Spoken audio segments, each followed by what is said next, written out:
naman, grabe. Lakas ng sounds. Pero, yun. Kakatapos lang natin sa klase natin. Dumiretso tayo sa gym. Kasi why not, di ba? Ah, napag-warm up na tayo lahat-lahat. Pero yun, nagano na ako. Nag, kumain na ako ng carbs ko. And, ano pa ba? Yun, ano tayo ngayon? Upper day. Kinain natin yung that cool down. Kasi nung nakaraan, inuna natin yung exercise incline which is nakapag-PR tayo. And yun, takat ko na naman tong music gagawin lakas. Pero, game na game.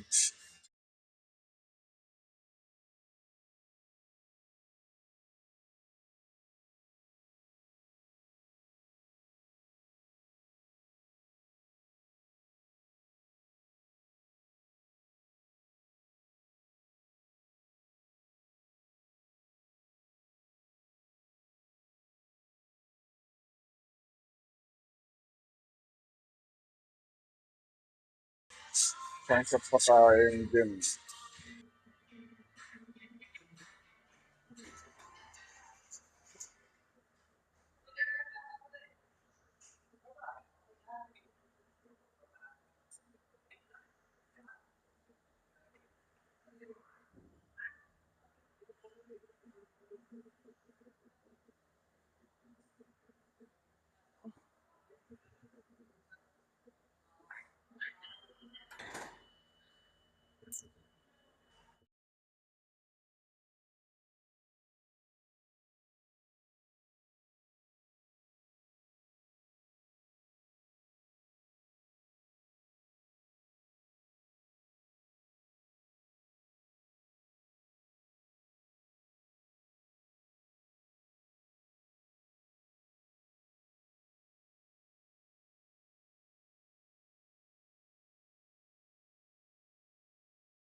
Yo, yun.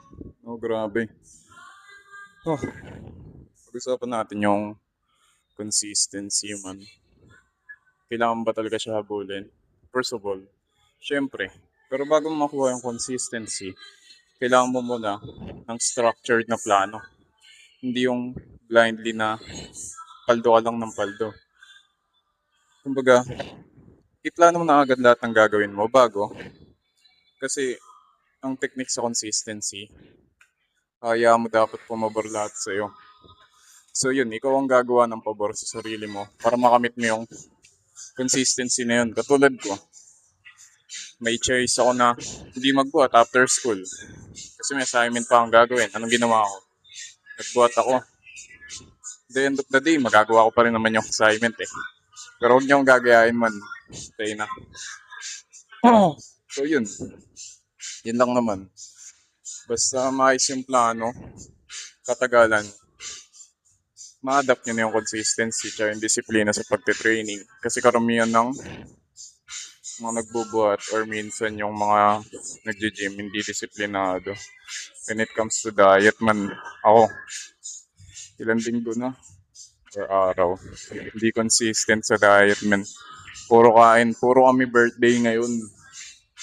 Ano, this month, puro pagkain. Men, module yung mga kaibigan ko. Actually, madami, tatlo. Ah, yeah. So yan, simulan na natin tong set na to. Tapos next natin, chess. Cable flies, nest. Yun. Kasi yun yung makikita ko no, sa mga nagsimula. Gusto nila maging consistent, kaso nga daw busy. Kaya nila yan, men. Di lang talaga nila priority yung bagay na gusto nilang paghirapan, di ba? May choice kayo, lagi kayo may choice pare.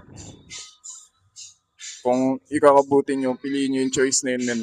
Oh, grabe ang init, man. Kaya pala tayo nakasando kasi ang init, men. So, siguro sa mga past few buwats natin or this incoming 8 months or next year, nakasando tayo lagi bumuhat kasi nga may pasok namin. Tsaka nagsasayang tayo ng t-shirt kapag magpa-pump cover pa. Pero yun, makikita natin yung physique natin palagi. And magkakaroon na naman tayo ng body dysmorphia. So yun, saan na natin to?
Yun. Yun. Physic check, man. Day 60 something. Yun. Mag-cheat day na naman tayo sa Friday. Yup. May ugat-ugat pa din sa bicep. Maugat pa din. And yun. Flex na tayo. And then, uwi na. Sa bahay na ako magka-cardio. Ay nako, di ko kayo makakausap kasi wala kang nalagyan ng mic, wala yung ano, cup. Yan.